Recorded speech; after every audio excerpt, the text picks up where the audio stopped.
तो आज हम लोग ऑयलर फाइव फंक्शन पढ़ते हैं नंबर थ्योरी के हिसाब से। हमने ग्रुप थ्योरी जिन लोगों ने पढ़ी है उन्होंने भी पढ़ा होगा इसका एप्लीकेशन वहां। ऑयलर्स फाइव फंक्शन, तो ऑयलर के हमने फंक्शंस डिफाइन कैसे किए हैं, कुछ और भी हमने पढ़ लिए हैं अभी तक। अब इस फंक्शन को देखते हैं।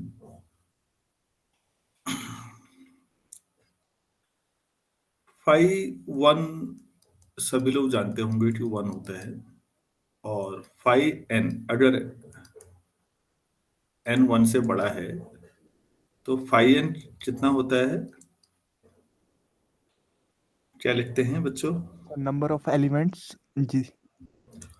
नंबर ऑफ पॉजिटिव इंटीजर्स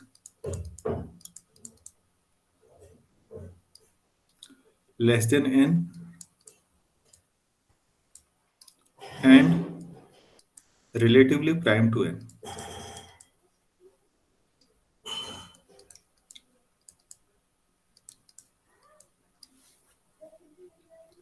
ये जो एन से छोटे हैं और एन के साथ रिलेटिवली प्राइम है उनकी संख्या लिखनी है, वो कौन कौन है ये नहीं लिखना है। फॉर एग्जाम्पल 515 अगर मुझसे पूछा जाए तो मैं पहले रफ में कैलकुलेट करूंगा। 15 से छोटे होने चाहिए और 15 के साथ रिलेटिवली प्राइम होने चाहिए। तो 1 है, 2 है, 4 है, 7 है, 8, 11, 13 और 14। यही है, कोई और भी है?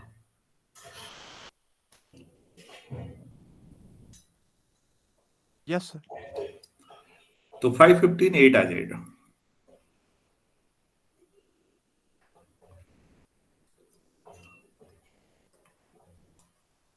516 कितना होगा?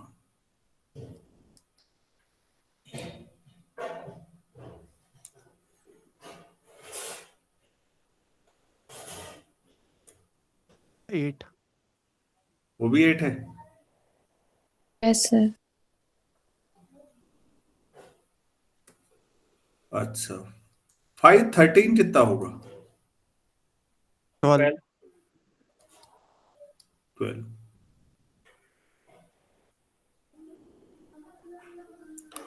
और 517 कितना होगा?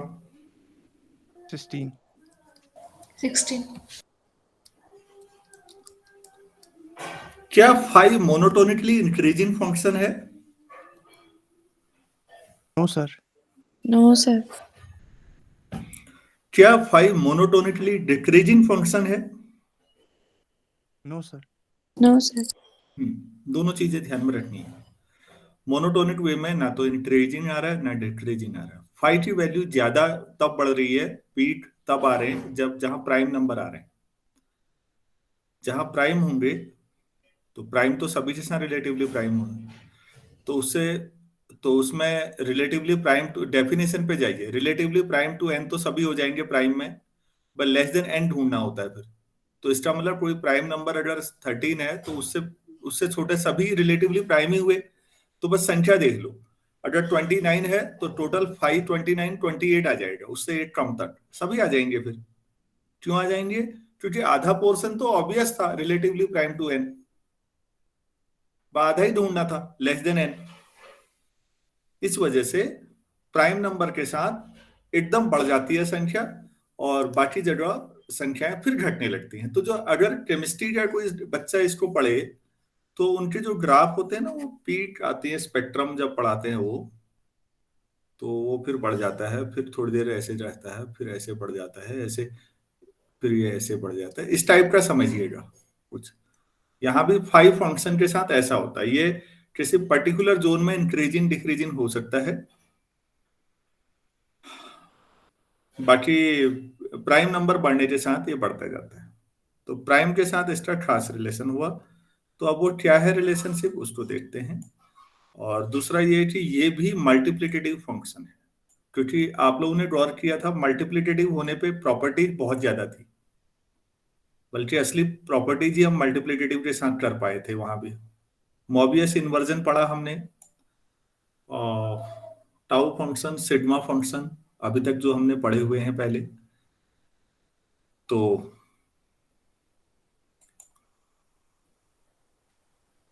यहां से if p is a prime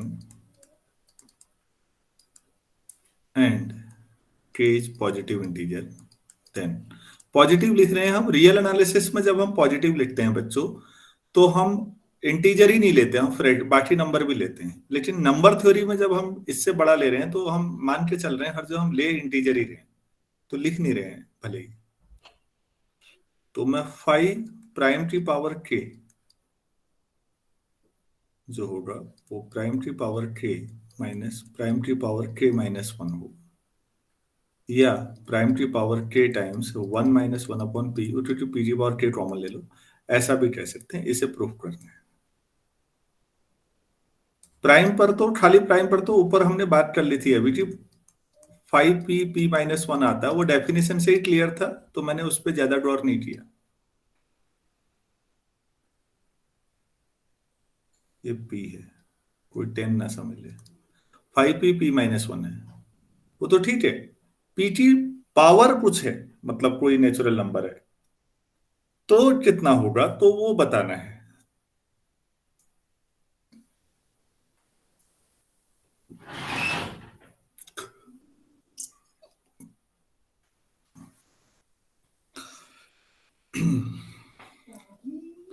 इसको कैसे किया जाए सोचिएगा। प्रूफ 2-4 लाइन का ही है बच्चों। p अगर प्राइम नंबर है और कोई भी नंबर ले लो जो सिंस जीसीडी ऑफ कोई n और p की पावर k, ये 1 आएगा, लेकिन तब होगा if and only if p does not divide n। ठीक है ना। अगर p n को डिवाइड नहीं करता है जैसे, तो p स्क्वायर भी नहीं करेगा, p क्यूब भी नहीं करेगा। तो उन सब का जो जीसीडी लेते रहोगे तो रिलेटिवली प्राइम ही रहेंगे या नहीं रहेंगे? Yes, sir. Yes, sir. Yes, sir. हाँ, अगर p n को डिवाइड नहीं करता तो GCD of p and n 1 हो गया, जीसीडी ऑफ p स्क्वायर और n भी 1 होगा, आप समझिए। तो p की पावर k और n भी 1 होगा। उल्टा भी है, अगर ऐसा हो रहा है तो मतलब आपस में कोई फैक्टर कॉमन नहीं है।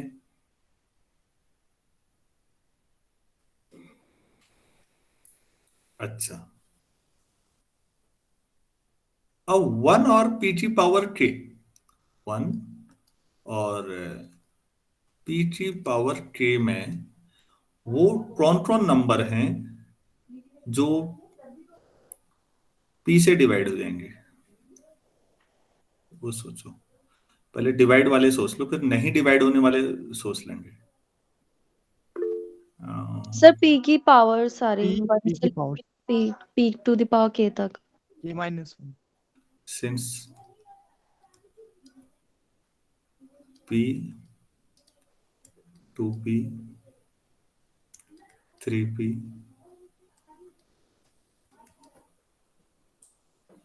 ठीक, उससे पहले तक लेना है ना हमने। तो p की power k minus 1 into p, ताकि p की पावर पे यहां तक।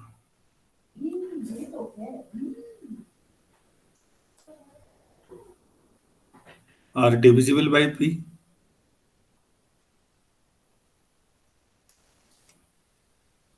ये सब p से डिविजिबल हो जाएंगे। Yes, sir. इनकी संख्या p की पावर k माइनस 1 है।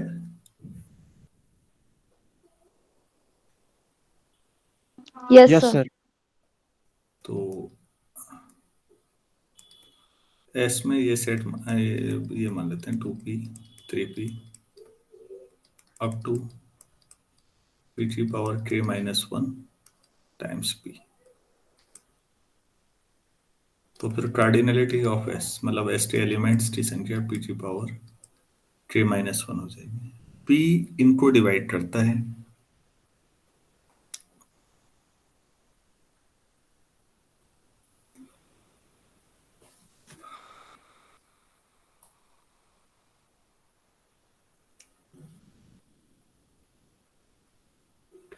नौ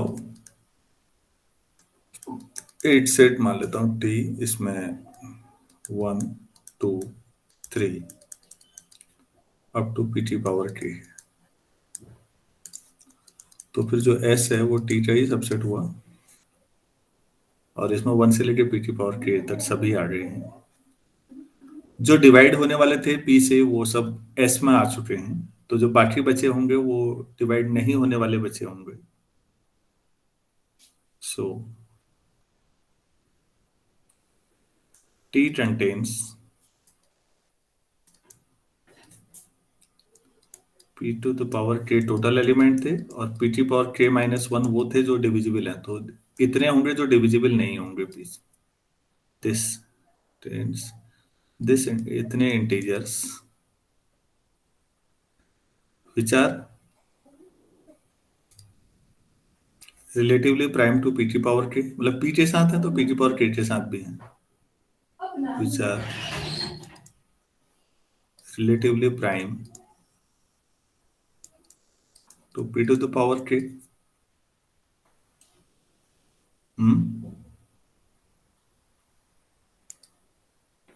और है या नहीं, इतने होंगे।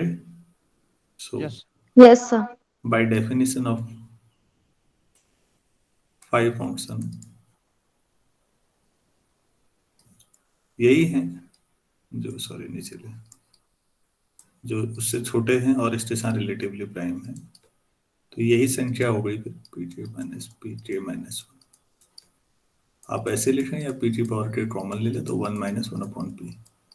तो कभी भी अब आपको किसी प्राइम नंबर का तो हमने पहले बात कर ली थी, लेकिन अगर प्राइम नंबर की पावर के 5 फंक्शन निकालना हो तो वो ये होता है। अगर किसी को नहीं आया है समझ में तो बेहिचक बताइए कि नहीं आया सर, मैं दोबारा समझाऊंगा। आपने बस पहली लाइन समझनी है कि अच्छा p अगर n को डिवाइड ऐसा नंबर है तो वो फिर p की कोई भी पावर ले लो उसका और n का भी जीसीडी 1 ही आता है।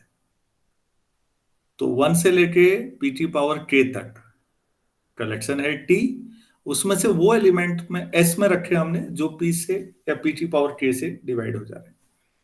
कितने नंबर हैं जो डिवाइड होते हैं बस वो हटा लो, तो बाकी जो नंबर होंगे वो डिवाइड नहीं होंगे, तो रिलेटिवली प्राइम वही है। सभी लोग सहमत हैं?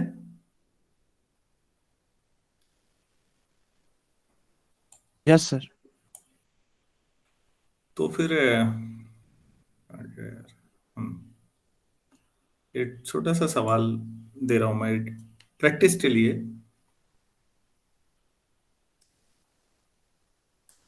5 9 आप दो तरीके से निकाल सकते हैं। एक तो बाय डेफिनेशन तो निकाल ही लेंगे आप 9 से छोटे। 5 9 को इस थ्योरम के हिसाब से डायरेक्टली सोचेंगे तो ये 5 कितना हुआ 3 स्क्वायर, तो ऊपर वाला फॉर्मूला लगाएंगे तो 3 स्क्वायर 1 माइनस 1 अपॉन 3, तो 3 स्क्वायर इंटू 2/3 कितना आ गया, 3 से 3 कैंसिल 6। 9 से छोटे जो 9 के साथ रिलेटिवली प्राइम है क्या वो 6 ही है? सोचिए तो। Yes, sir. Yes, sir. अच्छा, अभी मैंने 516 निकाला था, मैंने फॉर्मूला तो मालूम था नहीं, मैंने रफ वर्क किया था। क्या मैं ऐसे सोच सकता हूँ 2 की पावर 4 से डायरेक्टली लिख सकता हूँ 2 की पावर 4 1 माइनस 1 अपॉन 2, तो 1 अपॉन 2 तो 2 की पावर 3 मतलब 8 सीधे। क्लियर है? Yes, sir. Yes, sir. ठीक, अब मैं क्या चाह रहा हूं थोड़ा सा वो बताता हूं आपको। मैं सोच रहा हूं कि क्या ऐसा हो सकता है कि कहीं पर मुझे ऐसा मिल जाए जैसे 5, 3 की पावर 5 और 7 की पावर 11 मिले, और क्या मैं ऐसा कर देता अगर 5 7 की पावर 11 टाइप रूल्स, और फिर फटाफट सॉल्व कर देता, तो मेरे लिए आसान हो जाता है निकालना। मतलब प्राइम फैक्टराइजेशन कर देता मैं किसी भी बड़े नंबर का। असली खेल तो प्राइम फैक्टराइजेशन है, और फिर मैं ऐसा कर देता। ठीक है, मैं सोच तो रहा हूं ऐसा, लेकिन ये साबित करने के लिए मुझे क्या प्रूफ करना पड़ेगा पहले? Multiplicative. Multiplicative function. मल्टीप्लिकेटिव। 5 को मल्टीप्लिकेटिव प्रूफ करना इतना आसान नहीं है, थोड़ी मेहनत है इसमें।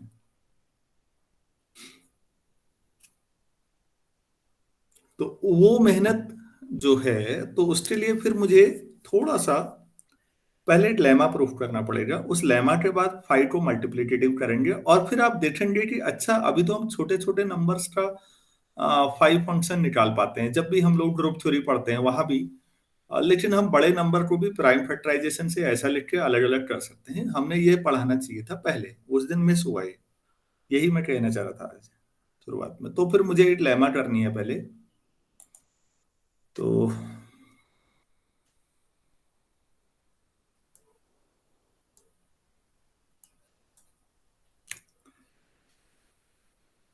इसी के साथ मैं एक चीज और कहना चाहूंगा कि बच्चों, आज तो मैंने शाम को बच्चों को वो पढ़ाना है रिलेशन में, सिमेट्रिक और ट्रांजिटिव रिलेशन और उनके applications.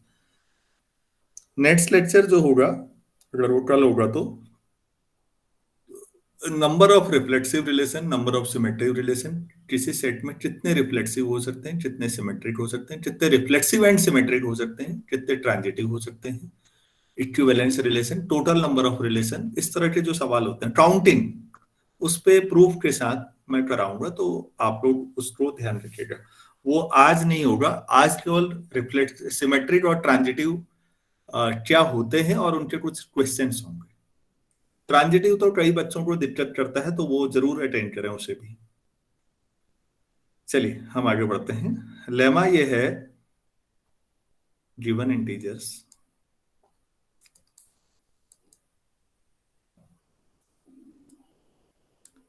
ABC, GCD of A comma BC equal to 1 if and only if GCD of A comma B equal to 1 and GCD of A comma C equal to 1। ये if and only if condition में एक छोटे से result है। पहले हमें ये prove करना पड़ेगा, तब हम 5 की मल्टीप्लिकेटिवनेस चेक कर पाएंगे।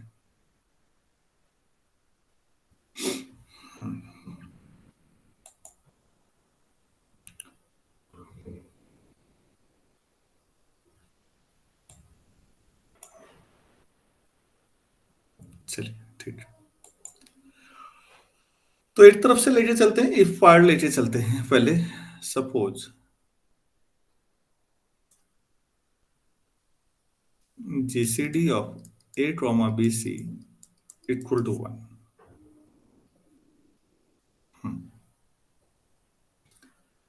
अच्छा, तो हमें ये प्रूफ करना है कि A और B का GCD भी 1 होगा। ठीक है, तो अब तो हमें पता नहीं है कि वो 1 है, तो मैं उसको D मान लेता हूं। Let us assume GCD of A and B मान लो D है। हमें क्या पता ये 1 है अभी, तो हम प्रूफ करेंगे कि D 1 है। और D 1 प्रूफ करने का नॉर्मली ये होता है कि D डिवाइड्स 1 ले आओ लास्ट में, तो D 1 ही हो जाता है, और ये आसान है। ठीक है, हमने ये मान लिया। अच्छा, GCD ऑफ ए बी अगर D है, तो इसका मतलब ये हुआ कि D divides A and D divides B। ठीक है ना? Yes, sir. अच्छा, तो क्या मैं ये लिख सकता हूं कि D divides A and D divides BC?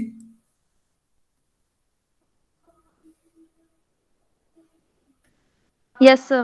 Yes, sir. तो इसका मतलब D divides GCD of A B, A और B C.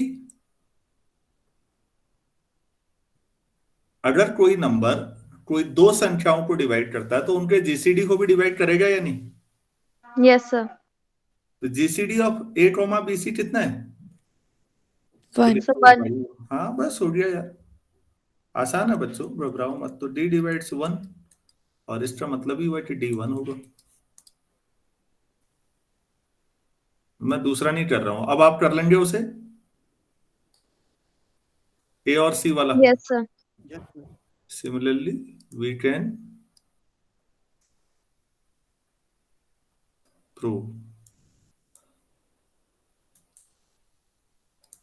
That GCD of A comma C भी कितना कर देंगे, वो भी वैसे ही लोगे, ए और सी ले लोगे उसके साथ। जैसे ए और बी लिया तो सी से मल्टीप्लाई किया, तो ए और सी लोगे तो बी से मल्टीप्लाई कर दोगे बाद वाले को। एग्जैक्टली ऐसे प्रूफ हो जाएगा। तो भाई अगर आप ए और बी सी का जीसीडी वन है तो ए और बी और ए और सी दोनों का जीसीडी वन होगा। हमने ये प्रूफ किया है। मेरे ख्याल से आ गया होगा समझ में। अब कन्वर्स लेते हैं। आजकल हल्द्वानी वालों की क्लासेस ऑफलाइन चल रही हैं क्या? मैं मीनाक्षी का शेड्यूल नहीं देख रहा हूँ आजकल। आप लोगों के यहाँ क्या चल रहा है? सर ऑफलाइन में तो सिर्फ अमित सर ही पढ़ा रहे थे, उनकी शायद नहीं हो रही है आजकल। वहाँ एडमिशन हो रहे हैं शायद एमएससी वालों के, फर्स्ट सेम के। अरे हाँ, फर्स्ट टाइम, ठीक ठीक। कब एडमिशन होगा, कब परीक्षा होगी, क्या होगा इनका यार। अगले सेमेस्टर से पूरा सिलेबस बदलने वाला है। हाँ बच्चों, सर सिलेबस तो हमारे सेमेस्टर से ही बदला था, ना ना, सीबीसीएस वाला हुआ था। नहीं, अब नया जो नई एजुकेशन पॉलिसी के तहत बन रहा है। Yes sir. Okay sir. नई एजुकेशन पॉलिसी के तहत पूरे राज्य के सारे कॉलेजेस और सारे विश्वविद्यालय का एक ही सिलेबस बन रहा है। तो मैं परसों से बैठा हूँ उसमें। कल भी रात कितना टाइम हो गया था मुझे, 11 बजे के बाद सोया हूँ। ऑलमोस्ट फाइनल कर दिया है। तो कल उसका प्रेजेंटेशन है नैनीताल। अगर वो फाइनल अप्रूव हो जाता है, ऑलमोस्ट हो ही जाना है, किसने मना करना है उसको, तो मेरे ख्याल से वो लागू हो जाएगा। ठीक है, सब सिलेबस बदलाव हो रहा है। बीएससी फर्स्ट ईयर से शुरू हो गया। इस बार हमने सब डाल दिया, सेट, रिलेशन, फंक्शन, जो मैं बेसिक चीजें पढ़ाता हूँ वहीं से शुरू करेंगे फर्स्ट ईयर का सिलेबस। और बच्चों, अब जो नई एजुकेशन पॉलिसी में, जो बच्चा फर्स्ट ईयर के बाद छोड़ देगा कॉलेज, माना किसी वजह से छूट गया, किसी की घर की परिस्थिति या स्वास्थ्य कारण किसी बच्चे का रह गया कि उसने कॉलेज में पहला साल पढ़ा फिर छूट गया, या जो उसकी जॉब लग गई, तो भी उसको सर्टिफिकेट, कोर्स का सर्टिफिकेट मिलेगा। मतलब पहला साल जिसका पूरा हो गया, वो डिग्री बेकार नहीं जाएगी। समझ में आया क्या कहा? Yes Yes, sir. sir. जो बच्चा फर्स्ट ईयर पूरा करेगा और उसके बाद उसकी जॉब लग गई, या परिवार की ऐसी स्थिति हो गई, या कोई और वजह थी जिस वजह से वो अपनी पढ़ाई कंटिन्यू नहीं कर पाया, तो भी उसको सर्टिफिकेट, कोर्स का सर्टिफिकेट मिलेगा। किसी बच्चे की 2 साल की पढ़ाई हो गई और फिर आगे नहीं हो पाई, तो उसको डिप्लोमा मिलेगा। और जिसने 3 साल कर लिया उसको तो डिग्री मिल ही रही है। ये होगा। अभी तक क्या था कि 3 साल पूरे नहीं किए तो एक दिन भी कम है, एक पेपर भी तो भी पास नहीं हुए तो बेकार हो गया, सब कुछ बेकार हो गया। अब ऐसा नहीं होगा। बहुत सारी चीजें हैं, पहले अप्रूव होने देते हैं, फिर बताऊंगा क्या क्या किया है। लेकिन जो पढ़ने वाला होगा वो खुश होगा, और उल्टा भी सही है। सर उसमें बीएससी में मैथ्स में कौन कौन सी बुक्स रखी? पहले अप्रूव होने दो बेटा। कल मैं आप लोगों के साथ बातचीत पूरी करूंगा, डिटेल में बताऊंगा कि क्या क्या किया है। चीजें जब तक अप्रूव यस नहीं सर। होती, थोड़ा सा रिक्वेस्ट है। तो मैंने ये लेक्चर यूट्यूब पे भी डालना है भाई। ठीक है। Okay sir. हाँ, तो मैं पर्सनल बता सकता हूँ, वैसे नहीं बताऊंगा ऐसे। चलिए हम अब उल्टा सोचते हैं इसको। मान लेते हैं जीसीडी ऑफ A, B 1 ले लेते हैं और इतना ही फिर GCD ऑफ A, C ले लेते हैं। ठीक, सपोज ये करने के बाद हम ले लेते हैं ठीक, उसका GCD जिसका 1 प्रूव करना है, A, B, C, इसके GCD को मैं D1 ले लेता हूं और D1 1 से बड़ा मान लेता हूं। जैसे तो अगर D1 1 से बड़ा ले लिया आपने तो ये 1 ही आना है। चलो आपने 1 से बड़ा ले लिया तो फिर अब उल्टा मानोगे तो कंट्राडिक्शन आएगा ही कुछ। अब देखते हैं कंट्राडिक्शन कैसे लाया जाए। छोटे छोटे डिविजिबिलिटी के छोटे छोटे पॉइंट्स हैं। अच्छा,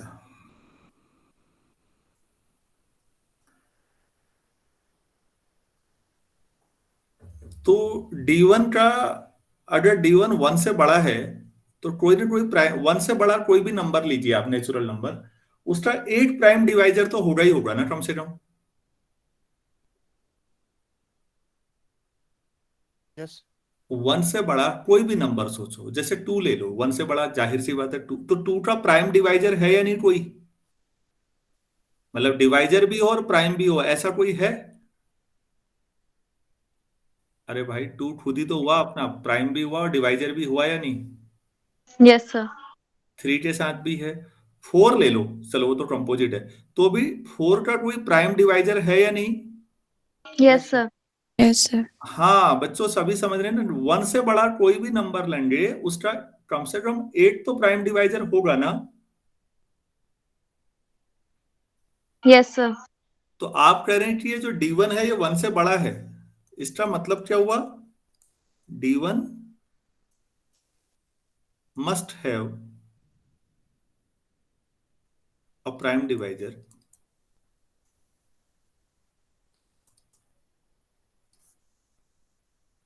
P। D1 must have a prime divisor, कोई ना कोई तो होगा। अच्छा, अब एक बात बताइए, D1 BC को डिवाइड करता है क्योंकि D1 उसका GCD है सिंस। अब आप करें P डिवाइड्स D1 और D1 डिवाइड्स BC, तो डिविजिबिलिटी ट्रांजिटिव लॉ को फॉलो करती है, तो P डिवाइड्स BC होगा या नहीं? Yes sir. Yes sir. अब अगर आप ऐसा लेते हो तो प्राइम नंबर है तो P डिवाइड्स B, या प्राइम नंबर तो पूरा पूरा कटेगा ना, या तो वो पूरा B को डिवाइड करेगा या C को डिवाइड करेगा, आइदर B और C।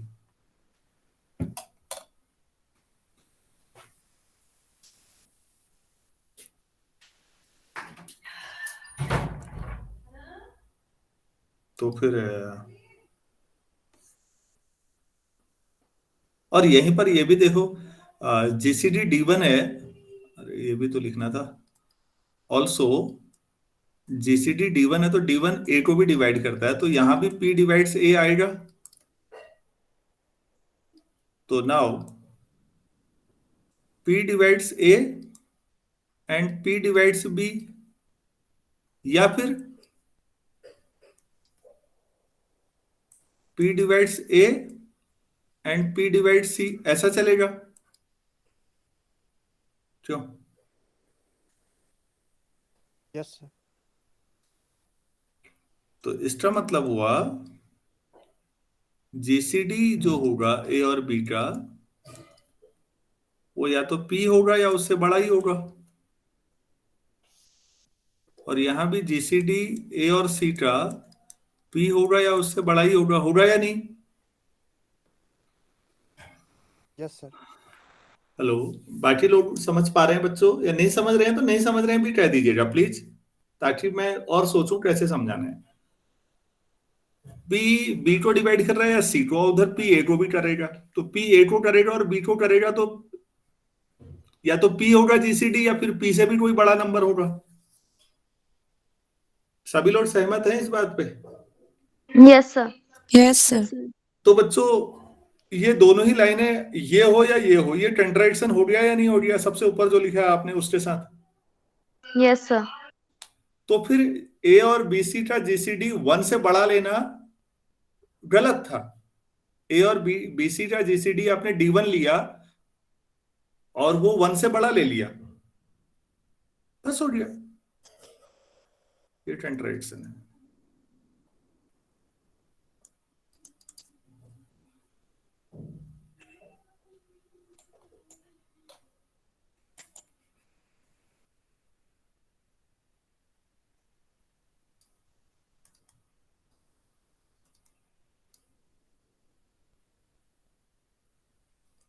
So our initial assumption was wrong.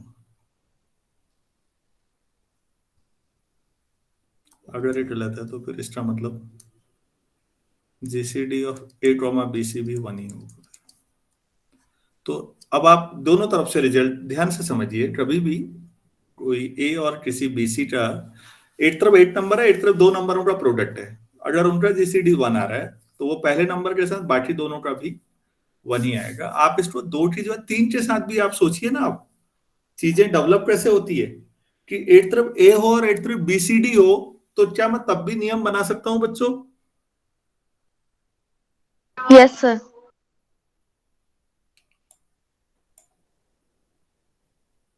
अच्छा, आप एक बात सोचिए,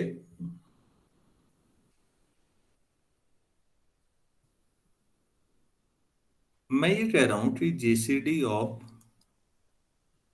ए और A1 1 है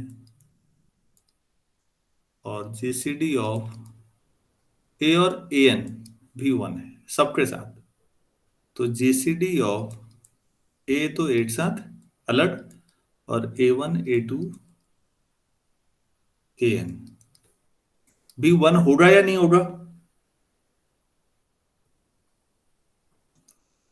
मान लेते हैं A1 से लेके AN तक सभी को मैं किसी प्राइम नंबर ले लेता हूं P। तो अब यहां से क्या प्रूफ हो सकता है बच्चों?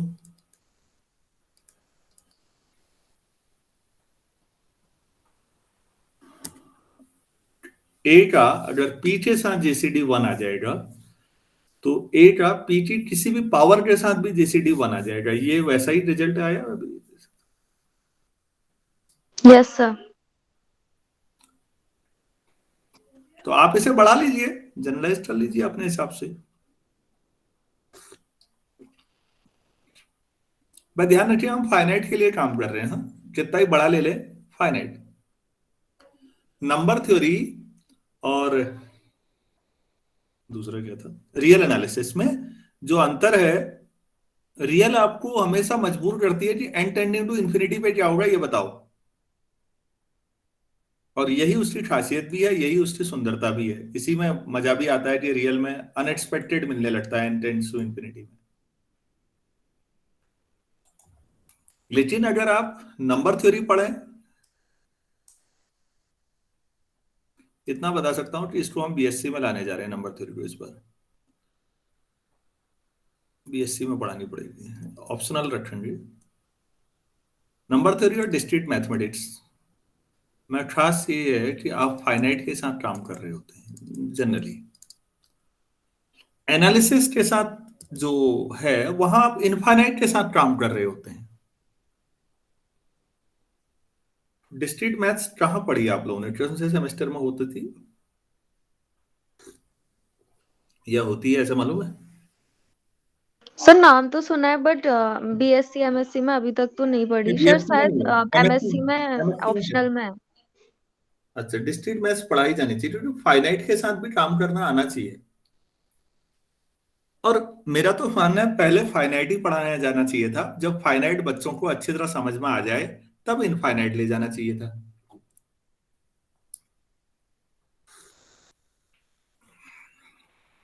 तो मेरा मानना है कि मीट्रिक स्पेस, नंबर थ्योरी जैसी चीजें बीएससी में पढ़ाई जानी चाहिए। बिना मीट्रिक स्पेस के आप एनालिसिस कैसे पढ़ा सकते हैं? आप कहेंगे पढ़ा दी हमने, वो गलत बात है। कैसे गलत बात है? मीट्रिक स्पेस में आप तय करते हैं कि दूरी कैसे ली जाए ना दो बिंदुओं के बीच की। Yes sir. अच्छा, अब आप रियल एनालिसिस पढ़ाते हैं पहले, और रियल एनालिसिस में कहते हैं कंटिन्यूटी की definition, for every epsilon greater than 0 there exist some delta if you are able to find some positive delta such that F x minus F A, मान लो ये कंटिन्यूटी की डेफिनेशन है, for less than epsilon whenever x minus A mod less then delta. Mod तो बच्चों दूरी बताता है, ये मॉड तो मीट्रिक है। Yes sir. मीट्रिक का सेंस लिए बिना आपने कैसे पढ़ा दिया? जब मीट्रिक ही डिफाइन नहीं किया तो कंटिन्यूटी पढ़ाई कैसे आपने? न साहब, हमने तो पढ़ा दी, किसी ने ऑब्जेक्शन भी नहीं उठाया। नहीं, कोई कैसे उठाएगा, बच्चे को थोड़ी मालूम है। लेकिन दूरी का सेंस आप कहते हैं प्योर मैथमेटिक्स है। प्योर मैथ्स में जब तक आप डिस्टेंस डिफाइन नहीं कर रहे हैं, आप डिस्टेंस किसी भी चीज का उपयोग कैसे कर सकते हैं जब तक आप उसको डिफाइन नहीं करते?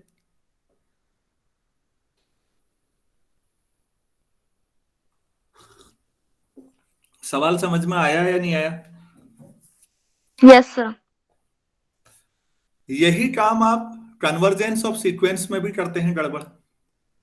आप कहते हैं कि ये कन्वर्जेंट सीक्वेंस है तो एक नेचुरल नंबर मिलेगा और उससे आगे की टर्म्स के बीच का डिफरेंस किसी भी एप्सिलॉन से छोटा हो सकता है।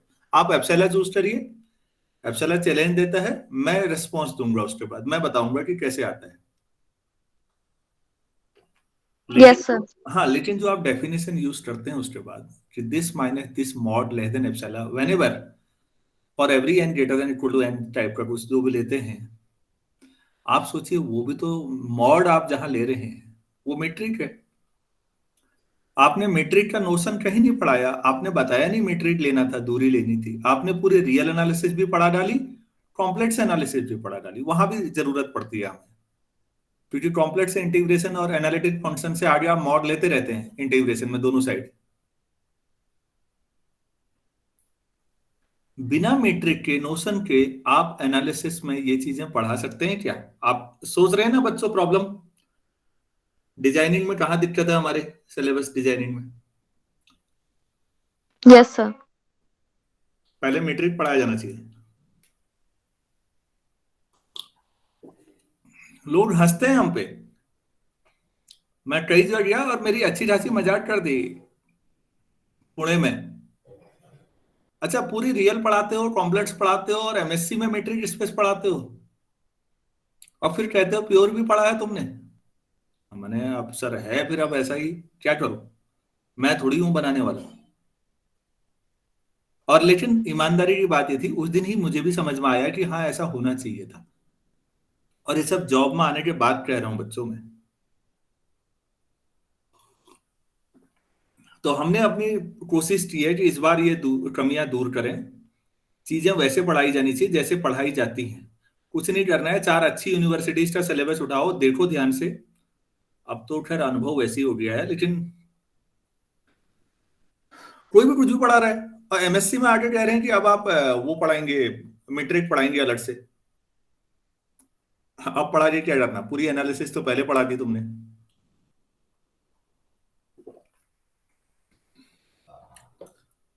सर मैट्रिक इसमें स्पेस में तो कन्वर्जेंस और कंप्लीटनेस वगैरह वो सब हम रियल से लिंक करके पढ़ते हैं ना। वो बिल्कुल पढ़ते हैं, पहले मीट्रिक का कंसेप्ट तो डिफाइन करना पड़ेगा ना, दूरी का। ओके उसका सर। सब उसी को फिर सब आगे को पहले अप्लाई करते हैं।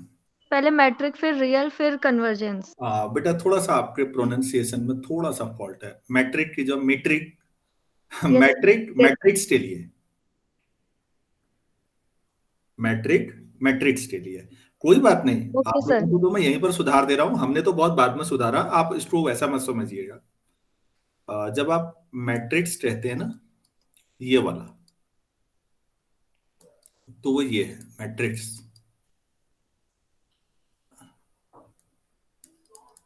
इसको बोलते समय मैट्रिक्स ही हुआ, और जब आप इसे बोलते हैं तो बोलते समय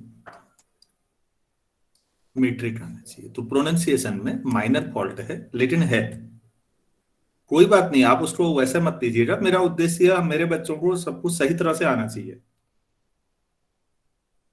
ओके सर।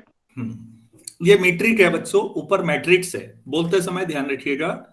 आप फंस जाएंगे बैठे बिठाए, एक नई मुसीबत मोल ले बैठेंगे इंटरव्यू में।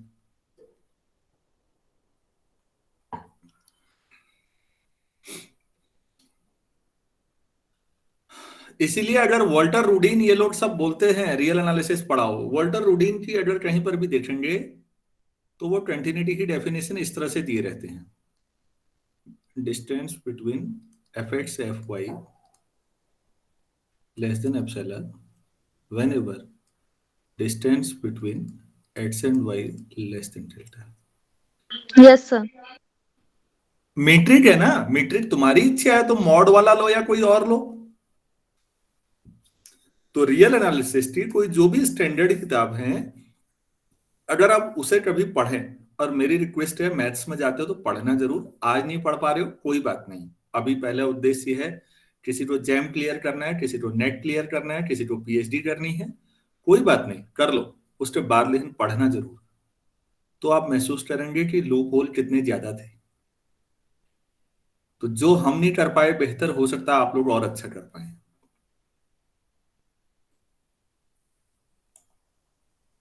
चलो ठीक है, ये समझ में आया भाई? Yes sir. Yes, sir. ठीक है, अब नेक्स्ट के लिए लेकिन मेरे पास टाइम नहीं है, अब टाइम ओवर हो रहा है, और मेरा रिक्वेस्ट है आप लोगों से कि प्लीज आप इसे एक बार देखें क्योंकि ये थोड़ा सा लंबा टाइम टेकिंग है, और ये हम कल शुरू करेंगे कि phi is a multiplicative function. Statement तो बहुत छोटा है, यूट्यूब पे या कहीं पर भी देखिएगा जरूर, कर सकें आप लोग कोई एक्सप्लेन कल तो बहुत अच्छा लगेगा मुझे, नहीं कर पाएंगे मैं बताऊंगा, थोड़ा टाइम टेकिंग है। हेलो, हाँ, गुड मॉर्निंग। मैं 2 मिनट बाद बात कर लूं, ठीक।